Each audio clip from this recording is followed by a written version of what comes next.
Unless you are driving on an interstate, it is possible you will be sharing the road with other types of road users.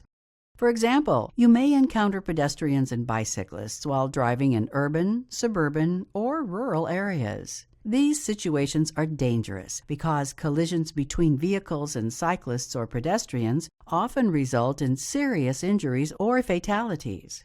Therefore, it is important to take extra precautions whenever you encounter these other road users. This is because pedestrians and cyclists are difficult to see and may get lost in your vehicle's blind spots. Additionally, the actions of pedestrians and cyclists may be difficult to predict. Pedestrians in particular may be distracted and walk into the road unexpectedly.